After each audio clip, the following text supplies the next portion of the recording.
Wahai para penikmat sepak bola Indonesia, sudah siap melihat wajah baru yang bakal meramaikan BRI Super League 2026-2027? Kalau kalian mengikuti perkembangan sepak bola nasional, pasti sudah tahu kalau ada satu klub yang datang dengan identitas baru dan membawa perubahan cukup besar. Namanya Java United FC. Klub yang sebelumnya dikenal sebagai Malut United FC ini sekarang resmi memindahkan pusat operasional dan markasnya ke kota Semarang, Jawa Tengah. Bukan cuma pindah markas, Java United juga datang dengan skuad baru yang cukup menarik. Sebanyak 27 pemain disiapkan untuk menghadapi ketatnya persaingan Super League musim 2026-2027. Menariknya, mereka bukan cuma mempertahankan pemain-pemain lama. Java United juga mendatangkan sejumlah amunisi baru, termasuk pemain asing dari Jepang dan Prancis. Jadi sebenarnya seperti apa kekuatan Java United musim ini? Siapa saja pemain baru yang mereka datangkan? Dan apakah skuad racikan Fabio Lavundes ini bisa membuat kejutan di kasta tertinggi sepak bola Indonesia? Mari kita bedah selengkapnya. Java United FC sebenarnya bukan klub yang benar-benar baru. Klub ini merupakan identitas baru dari Malut United FC.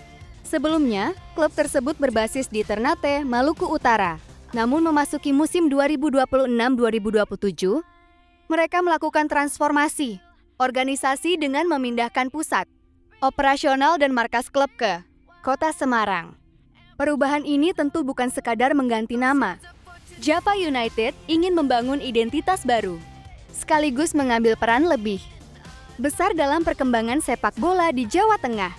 Presiden Java United FC, Sofyan Lestaluhu, menyebut kehadiran klub ini di Jawa Tengah diharapkan bisa menjadi bagian dari ekosistem olahraga yang memberikan manfaat bagi masyarakat.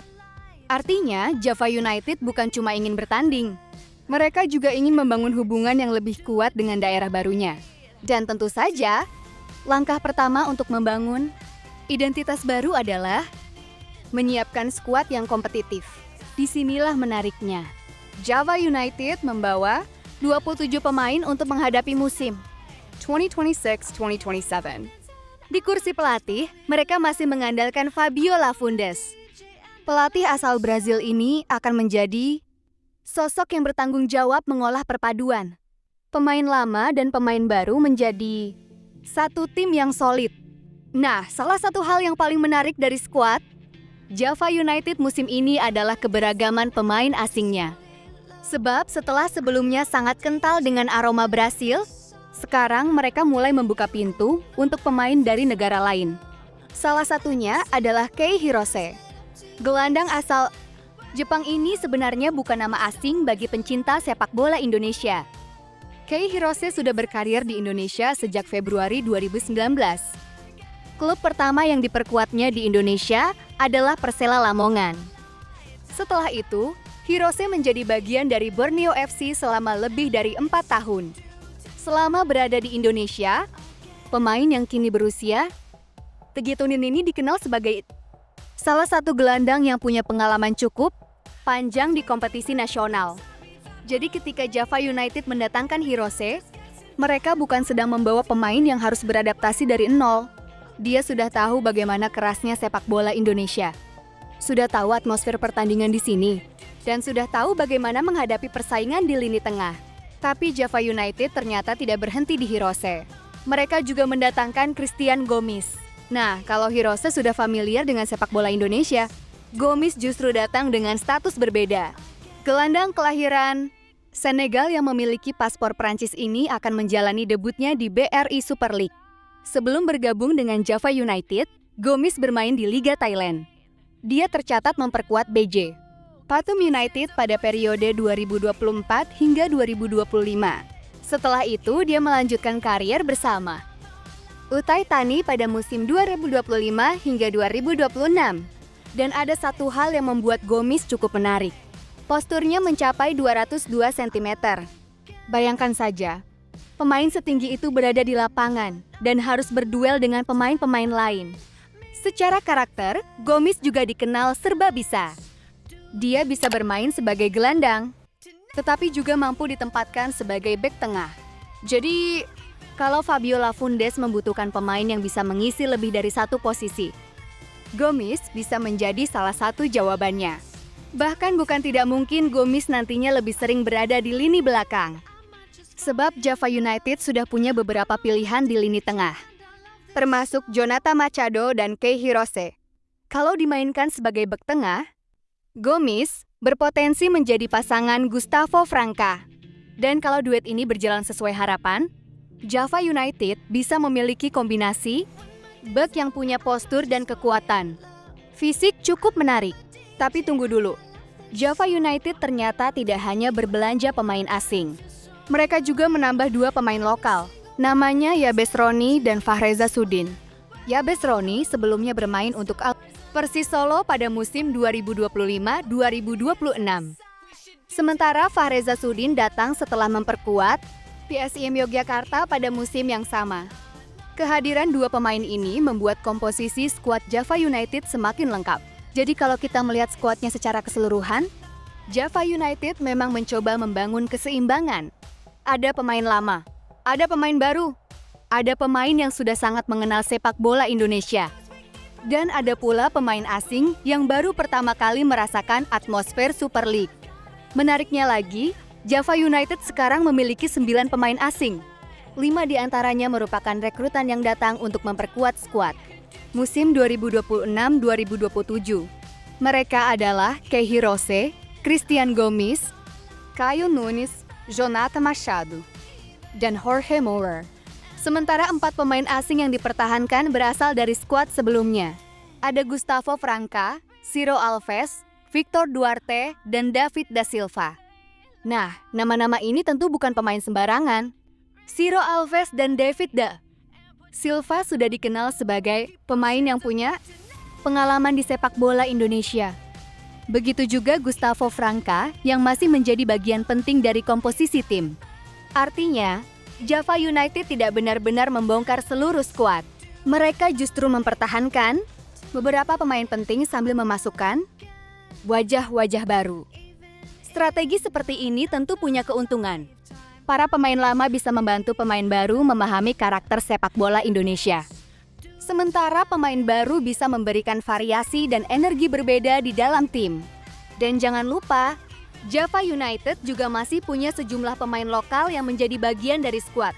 Ada Yance Sayuri, ada Yakob Sayuri, ada Rian Ardiansyah. Nama-nama tersebut menjadi bagian dari Duan Buljecu pemain yang dipersiapkan untuk menghadapi musim baru. Kalau dilihat dari komposisinya, Java United memang punya banyak cerita untuk musim ini. Bukan hanya soal pergantian identitas, bukan cuma soal pindah dari Ternate ke Semarang, tetapi juga soal bagaimana sebuah klub mencoba memulai babak baru dengan fondasi yang sudah mereka miliki. Dan disinilah peran Fabio Lafundes menjadi sangat penting. Pelatih harus menyatukan banyak karakter pemain. Ada pemain Brasil, ada pemain Jepang, ada pemain Prancis, ada pemain lokal dengan pengalaman berbeda-beda.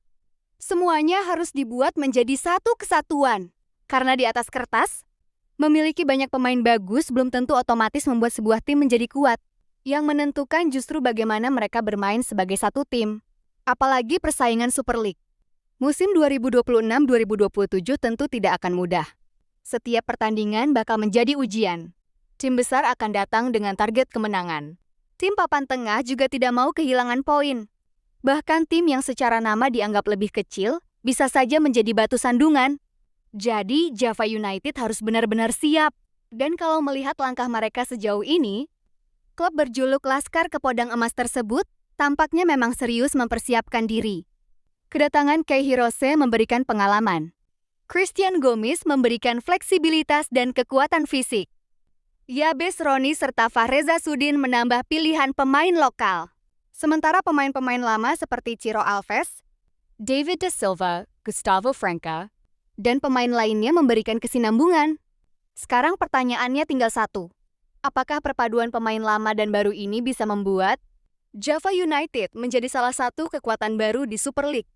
Karena musim ini mereka bukan hanya membawa nama baru, mereka juga membawa kota baru, markas baru, identitas baru, dan tentu saja harapan baru. Bagi masyarakat Jawa Tengah, Kehadiran Java United bisa menjadi warna baru dalam sepak bola daerah.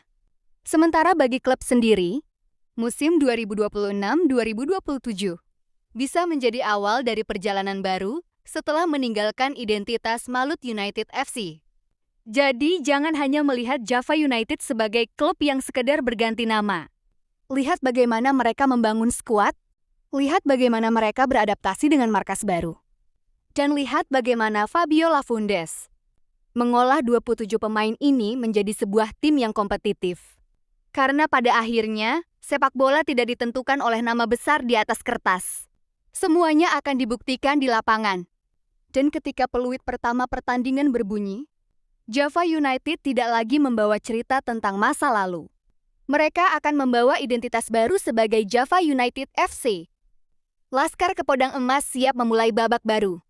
Pertanyaannya sekarang, apakah Java United bisa menjadi kejutan di BRI Super League 2026-2027? Atau justru mereka membutuhkan waktu untuk menemukan bentuk permainan terbaik? Menurut kalian, dengan 9 pemain asing dan komposisi 27 pemain yang mereka miliki, Java United bisa finish di posisi berapa? Tulis prediksi kalian di kolom komentar. Like videonya kalau kalian suka, subscribe channel ini. Dan jangan lupa nyalakan notifikasinya supaya kalian tidak ketinggalan berbagai update serta bahasan menarik seputar sepak bola Indonesia. Sampai jumpa di video berikutnya. Salam sepak bola Indonesia.